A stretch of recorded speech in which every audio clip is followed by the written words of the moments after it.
पौराणिक कथा के अनुसार माता शबरी का असली नाम श्रमणा था।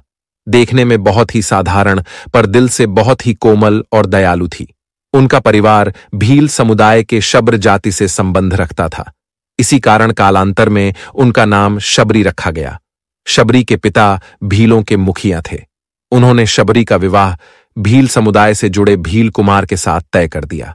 शादी से पहले कई भेड़ बकरियों को बलि के लिए लाया जाता है, जिन्हें देखकर शबरी का मन विचलित हो उठता है, क्योंकि उन्हें बेजुबान जानवरों से बेहद लगाव था। निर्दोष जानवरों की हत्या को रोकने के लिए शबरी विवाह से एक दिन पूर्व घर से भागकर जंगल चली गईं और सभी जानवरों को बचा लिया गया। नमस्कार दोस्तों, आज की इस कहानी में हम जानेंगे कि कैसे शबरी को मातंग ऋषि ने शबरी को अपने आश्रम में आश्रय दिया और कैसे माता शबरी को भगवान राम ने मोक्ष की प्राप्ति प्रदान की। प्राचीन कथा के अनुसार भील समुदाय के रीति रिवाज के अनुसार शादी से पहले भेड़ बकरियों को बलि देने की प्रथा थी। उस प्रथा के अनुसार शबरी के पिता शबरी के विवाह से एक दिन पहले 100 भेड़ बकरियां लेकर आते हैं। इतनी सारी भेड़ बकरियां देखकर शबरी ने पिताजी से पूछा, पिताजी इतनी सारी भेड़ बकरियां क्यों ले आए हो? तब पिता ने कहा, बेटा शबरी, यह हमारे पूर्वजों से चलती आई एक प्रथा है, जिसके अनुसार कल प्रातः तुम्हारी विवाह विधि शुरू करने से पहले इन सभी भेड़ बकरियों की बलि दी जाएगी। उतना कहकर शबरी के पिता वहां से चले जाते हैं। ऐसी प्रथा के बारे में सुनकर शबरी बहुत दुखी हो जाती है। इस कारण वह पूरी रात उन भेड़ बकरियों के पास ही बैठी रहती है। उसके मन में एक ही विचार चल रहा था कि कैसे वो इन निर्दोष जानवरों को बचा पाती है। तब अचानक से शबरी के मन में एक ख्याल आता है कि अगर वो सुबह होने से पहले अपने घर से भागकर इन सभी जानवरों को लेकर जंगल चली जाए तो इन निर्दोष जानवरों की जान बच सकती है। तब शबरी भली भांति यह जानती थी कि अगर वो इस तरह एक बार घर से बिना बोले भाग जाएगी तो कभी भी उसे घर वापस आने का मौका नहीं मिलेगा और कोई भी मुझे फिर से घर में अपनाने को तैयार नहीं होगा। फिर भी यह सब मालूम होते हुए भी शबरी ने खुद से पहले उन निर्दोष जानवरों के बारे में सोचा। तब यह सब सोचकर वह घर से निकलकर एक घने जंगल में, जिस जंगल का नाम दंडकारण्य था, उस जंगल में जा पहुंची। अकेली शबरी जंगल में इधर उधर भटक रही थी, क्योंकि सब जानवरों को सुरक्षित रखना था। तब उसने शिक्षा प्राप्त करने के उद्देश्य से कई गुरु महात्मा के आश्रम में जाकर मिली, परंतु शबरी एक नीची जाति की होने की वजह से उसे सभी ने आश्रम में प्रवेश देने से दुत्कार दिया और उसे आश्रम से बाहर निकाल दिया। तब हताश और निराश होकर शबरी भटकती हुई मातंग ऋषि के आश्रम जा पहुंची और उसने ऋषि से शिक्षा प्राप्ति की इच्छा व्यक्त की। तब मातंग ऋषि ने शबरी को पूरी खुशी के साथ अपने गुरुकुल में स्थान दे दिया। इस प्रसंग के बाद अन्य सभी ऋषियों ने मातंग ऋषि का तिरस्कार किया। इसी तरह कुछ काल समय के बाद शबरी ने गुरुकुल के सभी आचरण को आसानी से अपना लिया और दिन रात अपने गुरु की सेवा में लग गई। शबरी पूरी जतन से शिक्षा ग्रहण करने के साथ साथ आश्रम की सफाई करना, गौशाला की देखरेख रखना, दूध धोना जैसे कार्य संभालने में व्यस्त रहती थी। सभी गुरुकुल वासियों के लिए भोजन बनाने के कार्य में भी लग गई। कई वर्ष बीत जाने के बाद मातंग ऋषि शबरी की गुरु भक्ति से बहुत प्रसन्न हो जाते हैं। उस काल दरमियान अब ऋषि का शरीर दुर्बल होने लगा था, इसलिए उन्होंने एक दिन शबरी को अपने पास बुलाया और कहा कि है पुत्री, मेरा देह अब दुर्बल हो चुका है, इसलिए अब मैं अपना देह यहीं छोड़ना चाहता हूं, लेकिन उससे पहले मैं तुम्हें आशीर्वाद देना चाहता हूं। बोलो पुत्री, तुम्हें क्या चाहिए? तब शबरी की आंखों में आंसू की धारा छलक जाती है।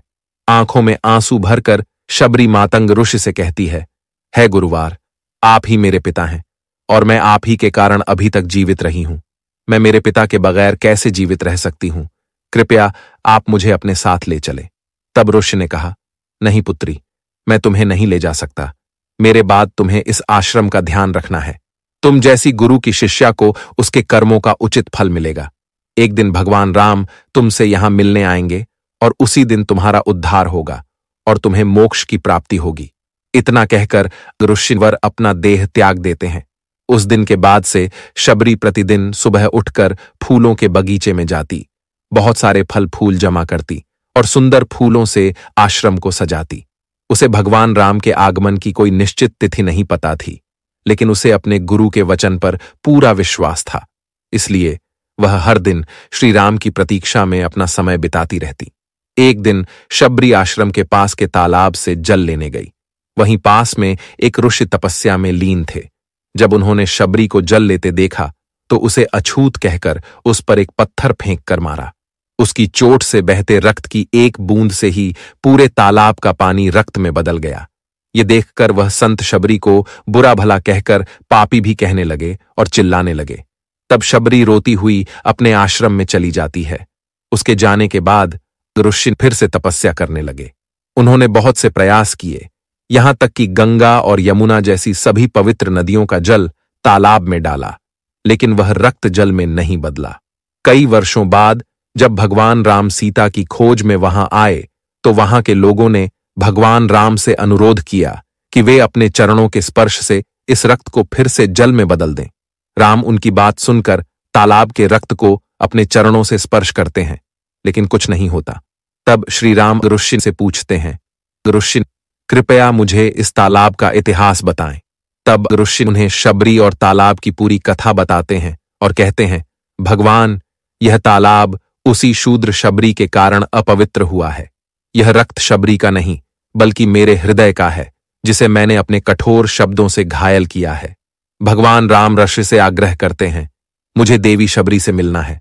तभी शबरी को बुलावा भेजा जाता है। राम का नाम सुनते ही शबरी दौड़ी चली आती है और राम, मेरे प्रभु कहती हुई तालाब के पास पहुंचती है।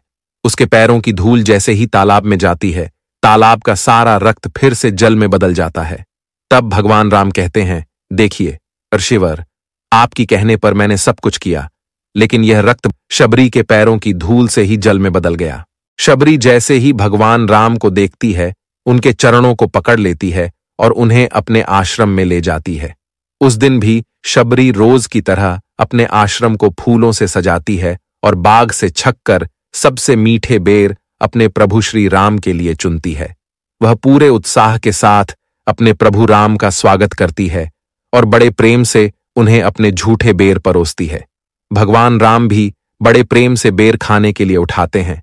तब उनके साथ खड़े लक्ष्मण उन्हें रोककर कहते हैं, भ्राता, यह बेर झूठे हैं। तब राम कहते हैं, लक्ष्मण, यह बेर झूठे नहीं हैं बल्कि सबसे मीठे हैं, क्योंकि इनमें प्रेम है। और प्रभु श्री राम बहुत ही प्रेम से उन बेरों को खाते हैं। ऋषि का कथन सत्य होता है और देवी शबरी को मोक्ष की प्राप्ति होती है। इस तरह भगवान राम शबरी के राम कहलाए। तो दोस्तों, आज की यह कहानी कैसी लगी, कृपया अपनी राय दे, और यदि कहानी पसंद आई हो तो कमेंट में जय श्री राम लिखे, ताकि हमें मोटिवेशन मिलता रहे। ऐसी और कहानियों के लिए हमारे चैनल को सब्सक्राइब करें। धन्यवाद।